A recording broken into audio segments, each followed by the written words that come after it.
Hello everyone, welcome to my channel. तो भाई आज हम बात करने वाले हैं हमारे नेक्स्ट टॉपिक की। तो नेक्स्ट टॉपिक का नाम है हमारा बाइल। तो बाइल जो है वो हमारा बहुत ही इंपॉर्टेंट टॉपिक है।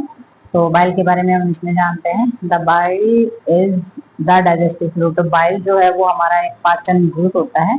It is secreted by the liver और ये लीवर के द्वारा सेक्रेट किया जाता है। It is pass into the duodenums by ducts. तो ये जो होता है ये हमारा डियोडिनम में डक्ट्स के द्वारा डियोडिनम में पास किया जाता है। It pass from the hepatic ducts along the cystic ducts to the gall bladder where it is stored.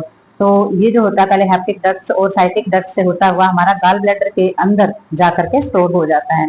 तो बाइल जो है उसका जो पीएच होता है वो 8 होता है हमारा टोटल, और 500 से 1000 ml ये डेली रूटीन में सीक्रेट होता है।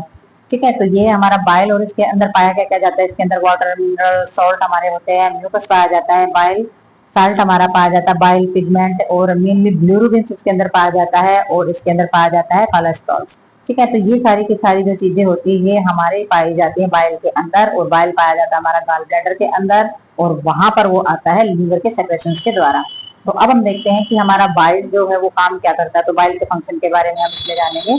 तो बाइल हमारा करता है, तो सबसे पहले इन्होंने बताया है ये बहुत सारा इंपॉर्टेंट रोल प्ले करता है हमारा डाइजेस्ट सिस्टम के अंदर। तो सबसे पहले इन्होंने बताया bile necessary for the digestion of fat. तो फैट यानी कि जो चर्बी होती है, फैट होता है हमारा, उसको डाइजेस्ट करने के लिए हमारा जो बाइल है वो बहुत ज्यादा जरूरी होता है, और ये ब्रेक करता है किसको, फैट को, स्मॉल पार्टिकल्स के अंदर। ठीक है, तो जितनी भी हमारी वसा होती है हमारी बॉडी के अंदर, या जो भी हम फैट लेते हैं डाइट के थ्रू, तो सारे के सारे को डाइजेस्ट करने के लिए उसको स्मॉल पार्ट में, स्मॉल पार्टिकल्स के अंदर जो है वो ब्रेक करने का काम हमारा बाइल ही करता है। नेक्स्ट इन्होंने बताया है it is alkaline and the help of the neutralise of the acidity of food living the stomach. तो इन्होंने बताया कि ये जो है इसके अंदर ये थोड़ा सा अल्कालाइन होता है, और ये हमारी किस चीज में मदद करेगा, हमारे स्टमक के अंदर जो खाना होता है उसमें एसिडिटी थोड़ा सा हो जाती है, तो उसको भी नजरअंदाज करने का यानी कि कम करने का काम ये करता है।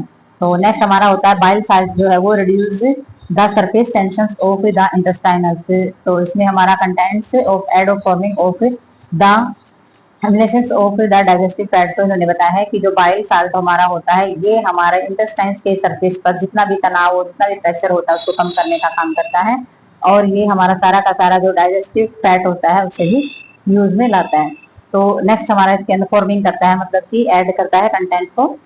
तो नेक्स्ट इसमें आ जाता है हमारा stercobilin colour of the diuresis of the faeces. तो हमारा जो फेसिस का जो कलर होता है, फेसिस के अंदर स्टूल पास आउट जो हम करते हैं उसका जो कलर होता है ये भी इसी के द्वारा हमारा बनाया जाता है। और बाइल पिगमेंट और जो ब्लूरुबिन्स होता है ये होते हैं हमारे वेस्ट प्रोडक्ट। ठीक है, तो वेस्ट प्रोडक्ट होते हैं और ये एक्सक्रीट किए जाते हैं हमारे बाइल के द्वारा, पिगमेंट और bilirubin, because this is the insoluble in water. और क्योंकि ये जो होते हैं ये पानी के अंदर घुलनशील नहीं होते हैं, तो ये हमारे आ जाते हैं वेस्ट के अंदर, पिगमेंट और ब्लूरुबिन, और ये सीक्रेट किए जाते हैं बाइल के द्वारा, और ये वाटर के अंदर घुलनशील नहीं होते हैं।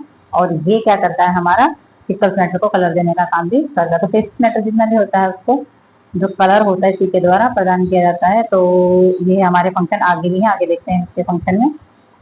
तो वही अब इसमें देखेंगे हम release from the gall bladder. तो गॉल ब्लैडर जो होता है उसकी जो रिलीजिंग होती है उसके बारे में हम इसमें देखेंगे। तो इन्होंने बताया है कि वो कैसे रिलीज होता है। तो इसमें बताया कि when food inter in the stomach, जब हमारा खाना स्टमक के अंदर एंटर करता है तो इसमें क्या हो जाता है, जो हमारा एंजाइम है सीपी के जो एंजाइम्स होता है सीक्रेट बाय द डियोडिनम। तो डियोडिनम के द्वारा सीपी के एंजाइम्स जो है वो सीक्रेट किया जाता है। और इसमें क्या होता है, जब ये सीक्रेट किया जाता है तो सेटिमुलेट होता है स्मॉल इंटेस्टाइन्स के अंदर, ये सेटिमुलेट होता है। ठीक है, this stimulate of the contractions of the gall bladder. और जब ये सेटिमुलेट होता है तो इसमें गॉल ब्लैडर जो होता है उसके अंदर कंट्रक्शंस जो है वो बढ़ जाता है, और रिलैक्सेशन ऑफ द हेप्टोपेनक्रियाटिक स्फिंक्टर। और जो पेनक्रियाटिक या हेप्टो का मतलब यहाँ पर आ जाता है लीवर, और पेनक्रियाटिक स्फिंक्टर होते हैं जो पेनक्रियास से जुड़े हुए होते हैं, तो वो जो स्फिंक्टर्स होते हैं वो हमारे वहां पर सेटिमुलेट होते हैं। तो इससे क्या होता है, बाइल, ठीक है, बाइल है जो गॉल ब्लैडर के अंदर है, और पेनक्रियाटिक जूस जो है वो दोनों के दोनों एंटर कर जाते हैं डियोडिनम के अंदर। ठीक है, तो इनमें दोनों में बाइल है या फिर पेनक्रियाटिक जूस और पेनक्रियास से सेक्रेशन होता है, बाइल जो होता है गॉल ब्लैडर से सेक्रेट होता है, और दोनों के दोनों हमारे डियोडिनम के अंदर एंटर कर जाते हैं। तो इसमें आगे हम देखेंगे इंटेस्टाइनल सेक्रेशन। तो इंटेस्टाइन्स के द्वारा कौन कौन से सेक्रेशन जो है वो किए जाते हैं।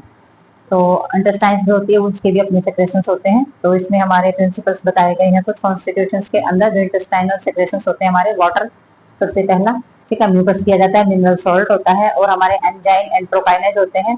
तो इसमें जो हमारे एंट्रोकाइनेज होते हैं विलाई के, वो एंजाइम वहां पर प्रेजेंट होते हैं, ठीक है। तो विलाई के अंदर पाए जाने वाले जो एंट्रोकाइनेज होते हैं वो एंजाइम प्रेजेंट होते हैं उसमें। और ये जो एंजाइम होते हैं किस चीज में मदद करेंगे, हमारा जो केमिकल रिएक्शंस होते हैं, यानी कि जो रासायनिक प्रक्रियाएं हमारी होती हैं उसके अंदर जो काम करते हैं उसके अंदर ये हेल्प करने का इनका काम होता है। आगे हमारा हो जाता है, तो इसमें जो हमारे केमिकल रिएक्शंस के अंदर हेल्प करने वाले जो एंजाइम्स होते हैं वो हमारे कौन कौन से होते हैं, पेप्टिडाइज होता है और लैप्सिस होता है और सुक्रोज, मैल्टोज और लैक्टेज, ये हमारे शुगर के फॉर्म वाले एंजाइम्स होते ही हैं, ठीक है। तो ये हमारे सारे के सारी चीजें होती हैं, इंटेस्टाइनल सेक्रेशंस है, बाइल सेक्रेशंस है और पैंक्रियाटिक सेक्रेशंस है।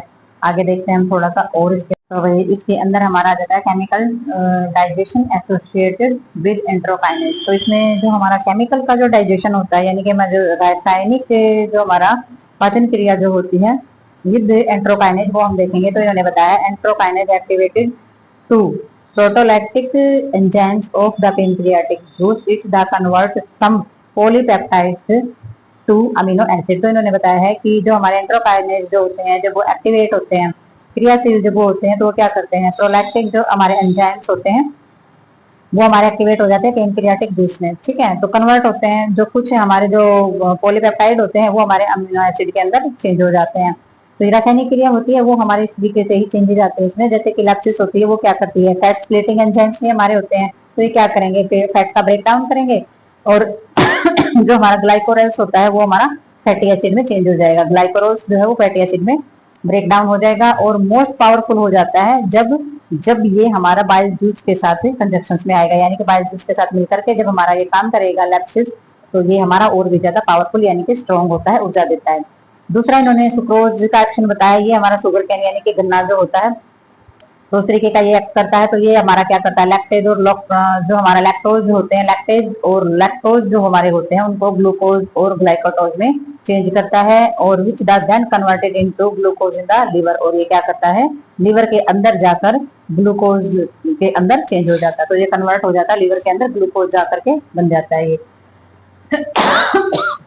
तो वही आगे इसमें मेल्टाज दिया हुआ, मेल्टाज क्या होता है, वो मेल्टोज में चेंज हो जाता है और आगे जाके डेक्सट्रोज हो जाता है। तो आपने देखा हुआ डेक्सट्रोज के फॉर्म जो है वो हॉस्पिटल के अंदर जब किसी को भी जो कोई प्रॉब्लम होती है, किसी का शुगर लो हो जाता है तो डेक्सट्रोज 75 दिया जाता है। तो डेक्सट्रोज जो होता है वो शुगर की फॉर्म होती है, हमारी कन्वर्टिंग फॉर्म होती है, जो कि हमारी बॉडी में जाकर के एकदम से अपना वर्क प्रोसेस जो है वो स्टार्ट कर देती है, सिंथेसिस वर्क जो है वो स्टार्ट कर देती है।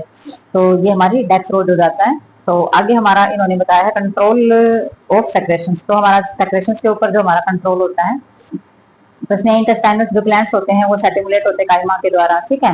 तो सेटिमुलेट होते हैं, तो इसमें क्या हो जाता है, मेनली जो सेक्रेशंस होता है हमारा इंटेस्टाइनल जूस का, जब वो सेटिमुलेट होता है तो क्या करता है, ग्लैंड्स के ऊपर काम करता है, ठीक है। तो मेनली जो हमारा सेक्रेशंस है वो हमारा इंटेस्टाइनल जूस सेटिमुलेट द ग्लैंड्स, ठीक है। तो जो हमारी ग्रंथियां होती हैं उनको उत्तेजित करता है। और समटाइम क्या होता है, हमारा जो हार्मोन्स होता है, जो सेक्रेटिन्स जो हार्मोन्स होता है वो भी इसके अंदर इन्वॉल्व हो सकता है, यानी कि उसका भी कॉन्ट्रीब्यूशन इसके अंदर होता है। तो ये हमने जान लिया है केमिकल डाइजेशन के बारे में। तो इसके आगे के कुछ और टॉपिक हैं हमारे जो लार्ज साइंसेस के बारे में हम जानेंगे कल न्यू वीडियो के साथ। तो तब तक के लिए बाय बाय।